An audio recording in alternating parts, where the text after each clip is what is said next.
Well, about 5 or 6 years ago, we got a new dining table, and this was very exciting because it was the first new table set that we had bought, like maybe ever. Before that, everything was used on Craigslist, so this was a big deal. I mean, everything matched. There was a bench. There even was a leaf hidden inside the table that would fold out like a transformer. It was amazing. But it wasn't long before we discovered a problem. The finish gets ruined in like 2 seconds. See, someone left a glass of ice water sitting on the table overnight, and so the next day, inevitably, there was the water ring on the table. Ugh. This is why we can't have nice things. But then we remembered, hey, we bought a warranty on this thing. So we submitted our claim, and they send a guy out to fix it, and the guy says to me, I can't repair this because the finish is a veneer. It's like a photograph that they take to make it look a certain way, make the wood look, shabby chic or whatever, and then they lay it over the wood. And the guy actually says to me, think of it like an oil painting. You wouldn't put a glass of water on an oil painting. And I'm like, yeah, but I wouldn't play bunco on an oil painting either, which is why I bought a table. So he says, I can't fix it. You have to get a whole new table. So we used our warranty. The company replaced it. Okay, new table, take 2.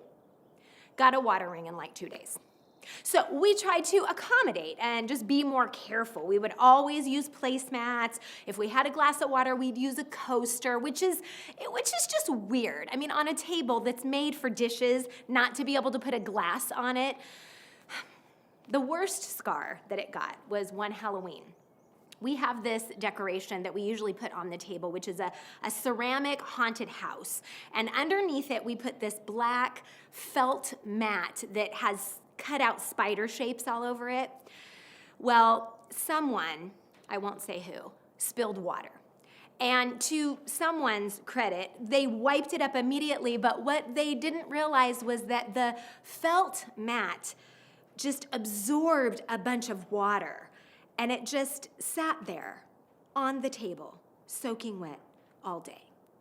And this left a giant watermark in the shape of a bunch of spiders, which is not really the look I'm going for.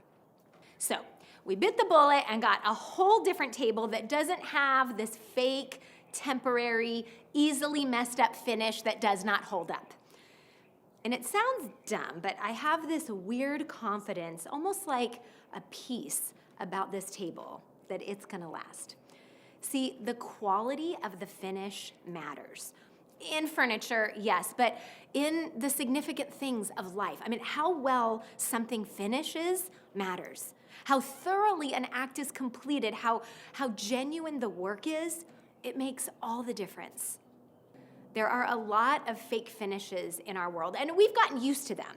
But there is one very important finish that's not temporary, but we might be treating it like it is. And I think as we talk today, you might see some ways where you're accommodating, like I did with my table, where you're making adjustments because you're not really convinced that this finish holds up.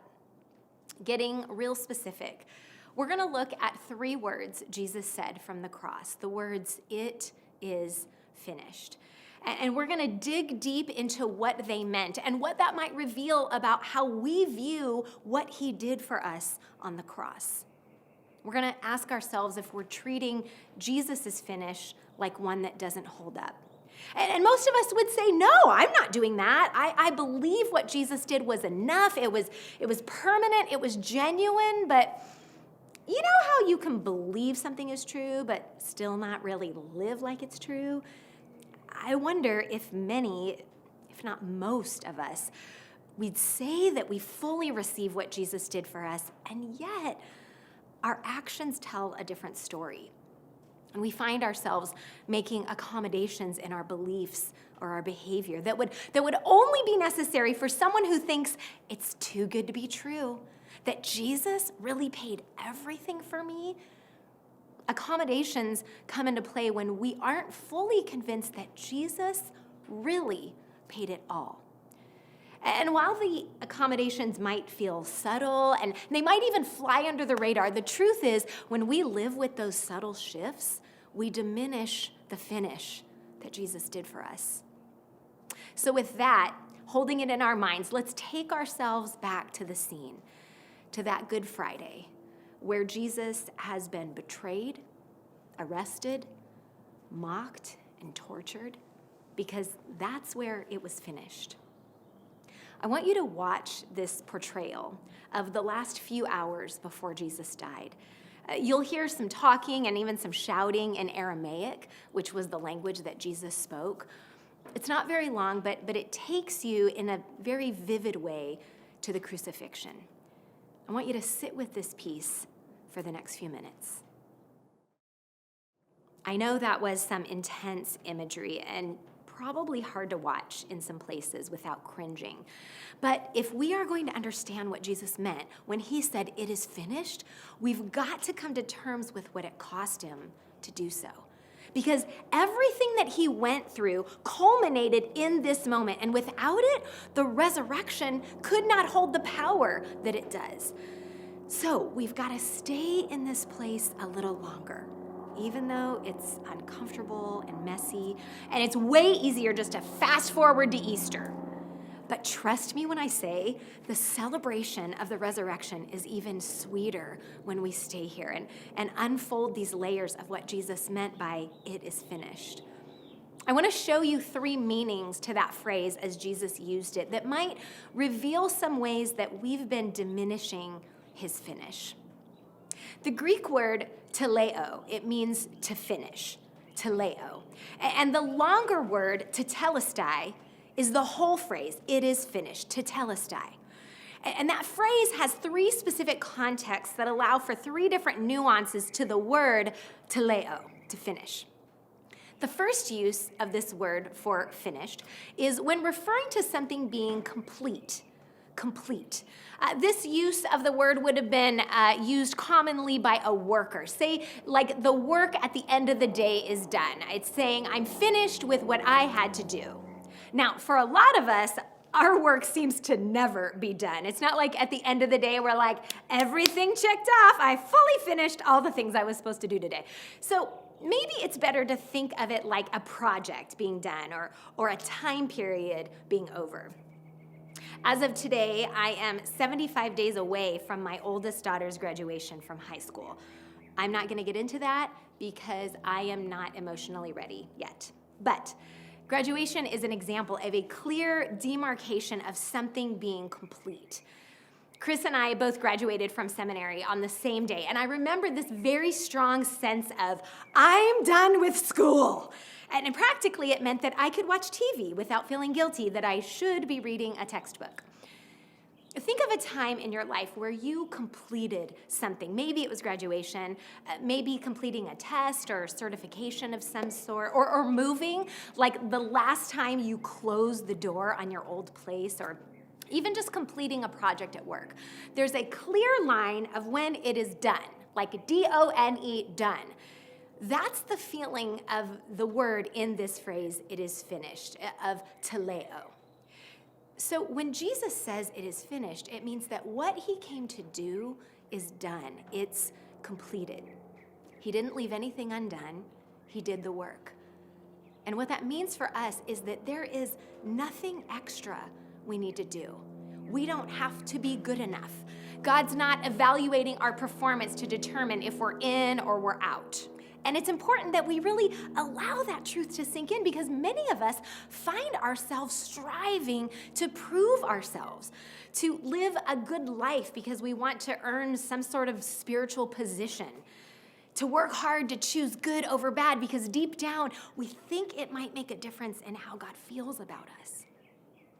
Hebrews 12 echoes this truth that Jesus finished the work for us. And what I want you to notice is that the writer puts it in the context of running a race. And I think that's significant because if you've ever run a race, the whole point is to win, to be the fastest, to finish first and outperform all the other runners. But Hebrews puts it in a different light.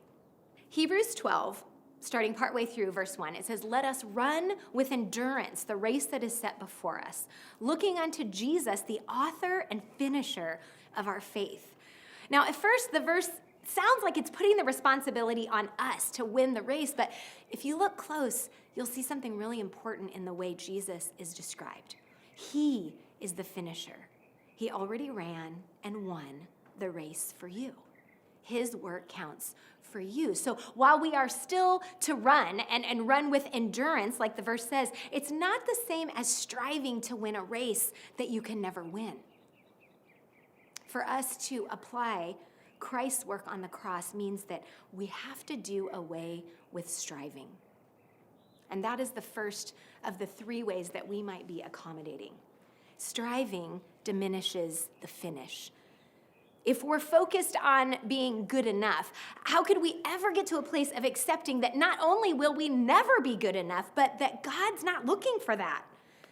When you are striving for all the wrong reasons, it puts the focus on you instead of on what was done for you. There's so many places in our lives where we get graded or scored or evaluated. It's been part of our lives since our very first report card. But God's not keeping score. There's not a running cosmic tally of whether or not your good outweighs your bad. There's not a running cosmic tally of whether or not your good outweighs your bad. In fact, in Isaiah, the Bible tells us that even our good is like filthy rags. God doesn't have to keep score on you because Jesus' scorecard counts for you. When we're distracted by trying to prove our own worth, it diminishes our ability to receive what Jesus did for us. When our focus is being good because we're kind of trying to impress God or, get extra credit or something, we're preventing ourselves from recognizing the enoughness of the finished work of Jesus. So let me ask you, have you been striving? What does that striving look like for you? Does your hard work toward holiness come from a place of feeling like you have to prove yourself? The places where we strive are the very places that we have not fully received the finished work of Jesus. But if you can identify those places of striving, then you can bring them to the cross and let them go. Well, there's a second intention behind this phrase, "it is finished," and it is the idea of something being accomplished. This meaning for the word was used by the Jewish priest on what was called the Day of Atonement, and it was a yearly holiday where the high priest would make a sacrifice for all the sins of all the people of Israel. All the wrongdoing of the nation was symbolically put on this animal, and the animal was put to death as punishment for those sins. And the people would get a fresh start. Their sins would be removed. And the priest would enter the temple, make the sacrifice, and then come back out to where all the people were waiting, and he would declare in Hebrew this phrase, "It is finished." But the Bible, especially the New Testament, makes it very clear that it wasn't really finished, that this animal sacrifice was just temporary, a precursor to the real and final sacrifice, which we know was Jesus. Looking in the book of Hebrews again, the writer calls back to this holiday, and he frames it, though, in the light of Jesus. Hebrews 9, verses 11, 25, and 26 say this: "But when Christ came as high priest of the good things that are now already here, he went through the greater and more perfect tabernacle that is not made with human hands. Nor did he enter heaven to offer himself again and again, the way the high priest enters the most holy place every year with blood that is not his own. But he has appeared once for all, at the culmination of the ages, to do away with sin by the sacrifice of himself." Do you see the parallels in that passage to the Day of Atonement? You have the high priest. Then was the high priest of Israel. Now it is Jesus, our high priest, the last high priest. You've got reference to the temple or the tabernacle, that parallel there. We talk about it coming from his own blood instead of an animal. And then the best part is it says once for all, not again and again every year. Jesus' death was the final sacrifice. It finished the need for this temporary cleansing of sin. This second meaning of teleo, to accomplish, it means that Jesus accomplished something that we were powerless to do. But what exactly was being accomplished? Well, it's helpful to go back to that word atonement. Remember, the annual holiday was called the Day of Atonement. In the early 1500s, when the Bible was first translated into English, the translators had trouble finding an English word that encompassed what this sacrifice was all about. In Jewish tradition, the Hebrew word that was ultimately translated atonement, it meant to cover over. The blood of the animal covered over the sins of the people. But there was no English word for this, so they came up with one.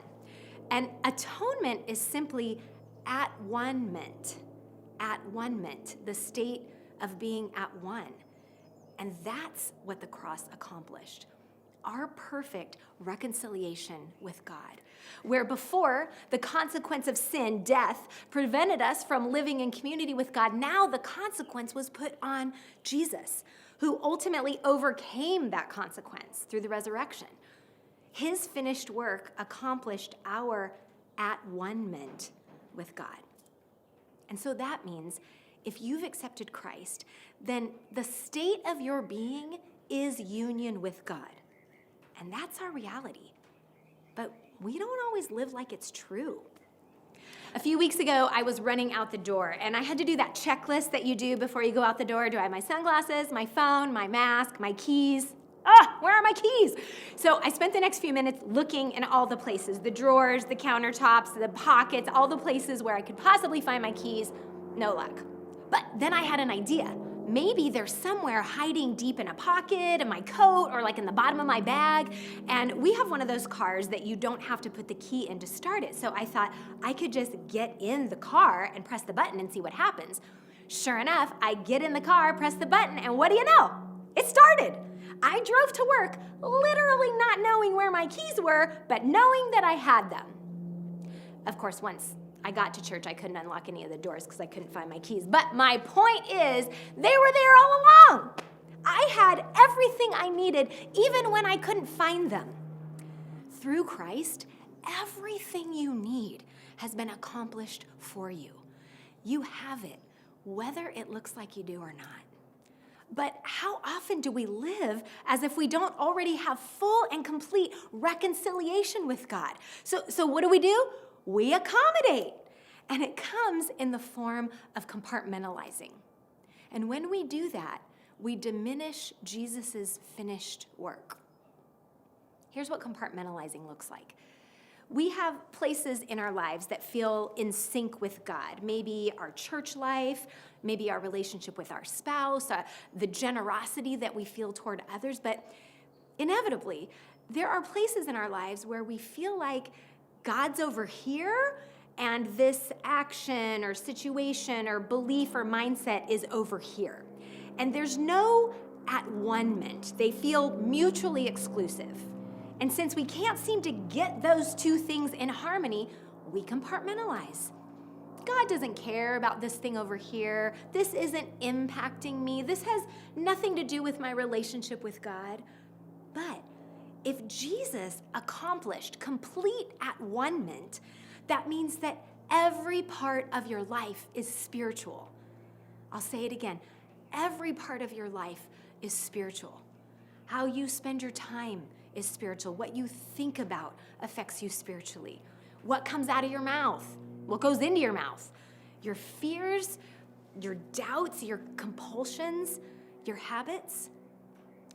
Life with God means that God is interwoven into every area of our life. It means that He can speak to us through it, that He can bring healing or change.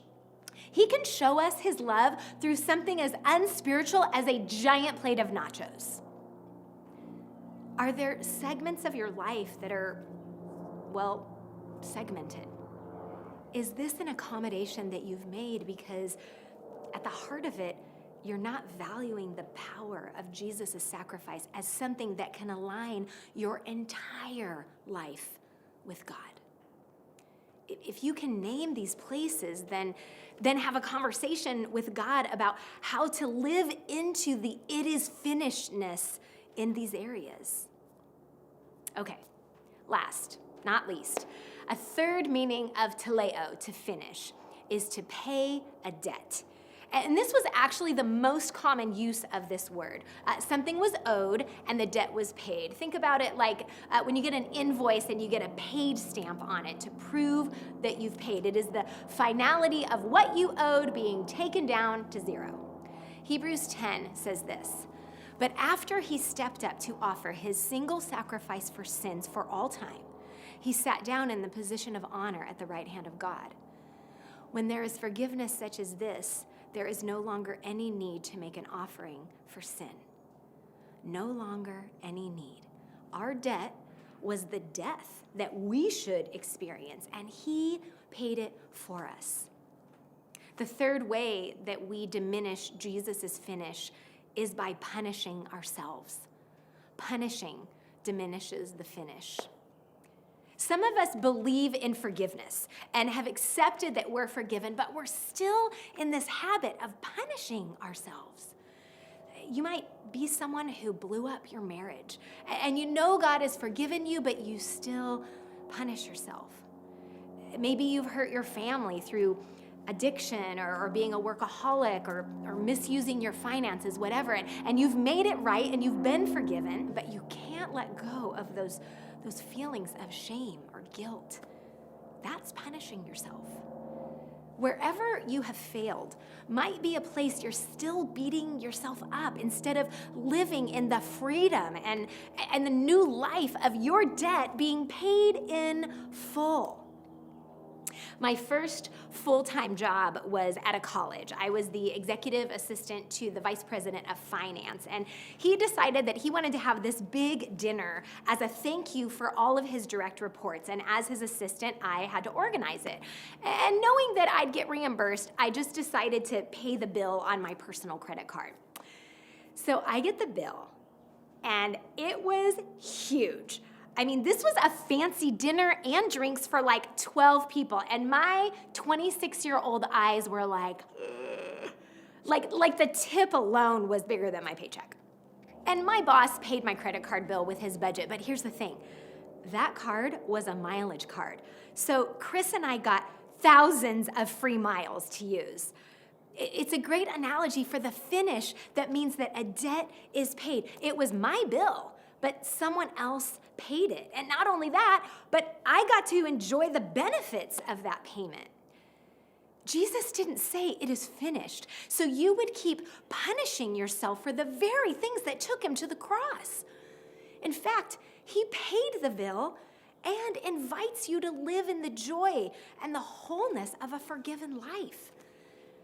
And can we just sit here for a minute in the bottomless grace of God? Our sin debt that Jesus paid was ours alone. Unlike my credit card bill that the college owed me money for, Jesus did not owe us a single thing. He had no debt, and he still took mine on and took yours on. And he not only took it, but he finished it. Today is Palm Sunday. That was the day that Jesus entered into Jerusalem with the intention of finishing our problem with sin. You might be someone who's been a churchgoer for a long time, been following Jesus for a while now, but is still trying to add to what he did for you because you know the finish matters. But if you spend your time trying to add to what's already been done for you, you're going to miss what God wants to build on top of that finish. As you consider that this week, ask God to reveal the ways that you have been diminishing his sacrifice. Are you striving when the work has already been done? Are you compartmentalizing because you believe that your reconciliation to God has limits? Are you punishing yourself because it feels better than simply receiving his gift? We're going to close with a worship song that declares the goodness of God, the King who will never let us down. As you sing, think about your response to what has already been finished for you.